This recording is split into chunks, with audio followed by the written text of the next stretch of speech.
بسم الله الرحمن الرحيم نحمده ونصلي على رسوله الكريم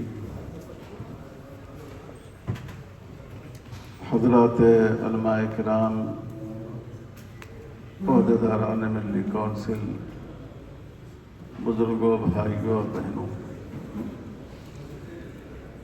یہ پینل ڈسکشن کی صورت بڑی اچھی ہے۔ کم وقت میں زیادہ سے زیادہ باتیں آ جاتی ہیں اور زیادہ سے زیادہ لوگوں کی شرکت ہو جاتی ہے۔ ہمارے طبقے کو، جس میں میں بھی شامل ہوں، عام طور پر 2 گھنٹہ 3 گھنٹہ بیان کرنے کا عادت کہیے یا بیماری کہیے ہے، لیکن اس میں بہت کم وقت میں اور ٹو دا پوائنٹ زیادہ سے زیادہ باتیں آ جاتی ہیں۔ یہ بہت مفید طریقہ ہے، مگر افسوس کہ وقت کم تھا۔ ابھی کھانے کا بھی نظم ہے، نماز کا بھی، اور پھر یہاں سے شاید جہاں جانا ہے اس میں بھی وقت مطلوب ہے اس کے لیے۔ میں تو ان تمام باتوں سے بہت زیادہ مستفید ہوا اور بڑا نفع ہوا۔ بس ایک بات یہ عرض ہے، جب بھی میٹنگ ہو تو میٹنگ کے شروع میں تھوڑا سا میٹنگ کے آداب پر بھی گفتگو ہونی چاہیے۔ آپ میٹنگ میں بیٹھے ہوئے اور ہم آپ سے مسلسل گفتگو کر رہے ہیں، بالکل ادب کے خلاف ہے، تہذیب کے خلاف ہے۔ قرآن مجید میں حکم دیا گیا ہے، جب قرآن مجید پڑھا جائے تو 2 باتوں کا حکم دیا گیا ہے، ایک استماع اور دوسرے انصات۔ ایک غور سے سننا اور دوسرا خاموش رہنا۔ مفسرین نے لکھا ہے کہ اس میں اس بات کی طرف اشارہ ہے کہ جہاں آواز پہنچے وہاں تو استماع کا اہتمام کیا جائے۔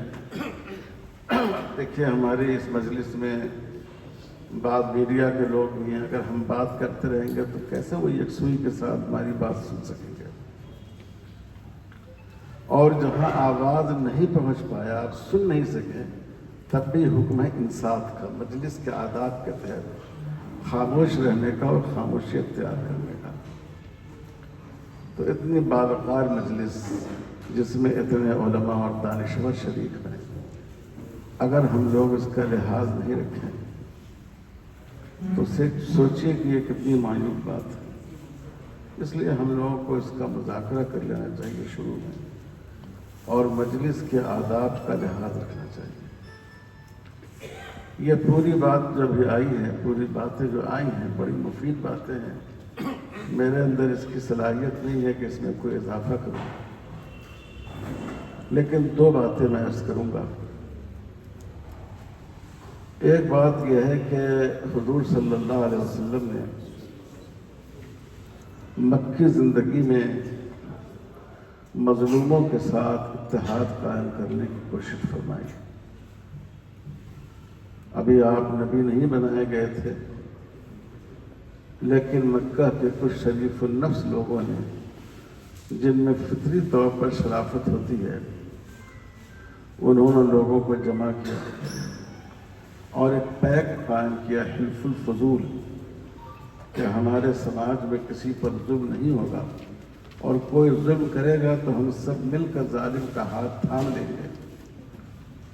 حضور صلی اللہ علیہ وسلم نے بڑھ کر اس پیکٹ میں شرکت فرمائی، اور یہ آپ کو اتنا عزیز تھا کہ مدینے جانے کے بعد، فتح مکہ کے بعد بھی آپ فرماتے تھے کہ یہ اتنا اہم کام ہے، لو دعیت علیہ الآن لأجب، اگر آج بھی مجھے ایسے کسی معاہدے کی طرف، کام کی طرف دعوت دی جائے تو میں اس دعوت پر لبیک ہوں گا۔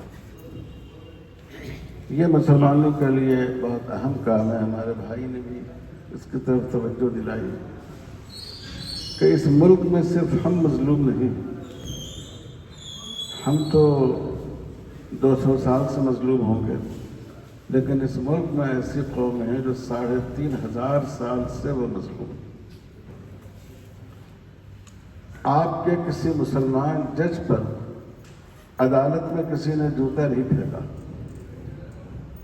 لیکن آپ نے دیکھا کہ خاص قوم سے تعلق رکھنے کی بنا پر برسر عدالت ایک معزز جج پر جوتا پھینکا گیا اور ایک معزز قانونداں کی کورٹ کے اندر اس کے کمرے میں پٹائی کی گئی۔ تو مظلوم صرف ہم نہیں ہیں، مظلوم بہت لوگ ہیں۔ آج ہم نے جب وقف کے قانون پر ہم لوگوں نے گفتگو شروع کی اور یہ مسئلہ اٹھایا کہ وقف تو ایک اسلامی ادارہ ہے، اس کے مینجمنٹ پہ غیر مسلم کیوں ہوں گے، تب معلوم ہوا کہ جو ہمارے بزرگ حضرات ہیں ان کے جو مذہبی اوقاف ہیں ان میں زور زبردستی سے قانونی طور پر ہندو بھائیوں کو شریک کر دیا گیا ہے۔ گیا جو ان کا سب سے مقدس مقام ہے، وہاں جو ان کی مذہبی یادگار ہے جس میں 14 ارکان ہیں، اس میں سے 8 ارکان ہندو رکھے گئے ہیں، اور وہ بھی احتجاج پر بیٹھے ہوئے تھے کہ ہمارے ادارے کو ہمارے ہاتھوں میں ہونا چاہیے، دوسروں کے ہاتھوں میں نہیں ہونا چاہیے۔ تو یہ صورتحال ہمارے ملک میں مختلف قوموں کے ساتھ ہے۔ ہمیں بڑھ کر ان کے ساتھ کاندھے سے کاندھا ملانا چاہیے۔ جیسے ہم وقف پر مہم چلا رہے ہیں، اگر کسی دوسری کمیونٹی کے ساتھ زیادتی ہو، سکھوں کے ساتھ ہو، بودھوں کے ساتھ ہو، اسی جوش و خروش کے ساتھ ہم کو وہاں بھی پہنچنا چاہیے، مسلم تنظیموں کا آگے آنا چاہیے، اس شرکت کو ان کو میڈیا میں پھیلانا چاہیے، اخبارات میں چھپوانا چاہیے، اور ہم کو صرف یہ سیاسی سوچ کے تحت نہیں کرنی چاہیے، ہم کو یہ کام رسول اقدس صلی اللہ علیہ وسلم کی سنت مبارکہ کی حیثیت سے کرنا چاہیے کہ ہمارے نبی صلی اللہ علیہ وسلم نے ہمیں مظلوموں کا ساتھ دینے اور مظلوموں کے ساتھ مل کر ظالم کا ہاتھ تھامنے کی تعلیم دی ہے۔ اس لیے ہم سب مل کر اس کام کو کریں گے۔ اس کا نتیجہ یہ ہے کہ جب ہم پر کوئی مسئلہ آتا ہے تو ہم یکو تنہا ہو جاتے ہیں۔ یہ بہت بڑی ضرورت ہے معاشرتی اعتبار سے،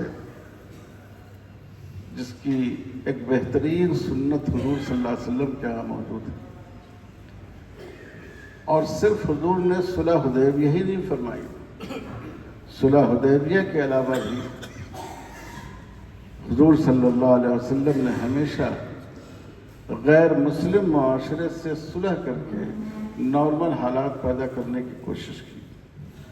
آپ جانتے ہیں جتنے یہودی قبائل تھے مدینے میں، آپ نے سب سے الگ الگ معاہدہ کیا، اور ایسا نہیں ہے کہ حضور سیدھے فتح مکہ کے لیے نکل آئے۔ فتح مکہ سے پہلے اور صلح حدیبیہ کے درمیان 2 سال میں مکہ کے قرب و جوار میں جتنے قبائل تھے ان سے وہاں حضور صلی اللہ علیہ وسلم نے مسلمانوں کو بھیجا اور ان سے یہ بات طے کی کہ یا تو آپ ہمارا ساتھ دیں یا غیر جانبدار۔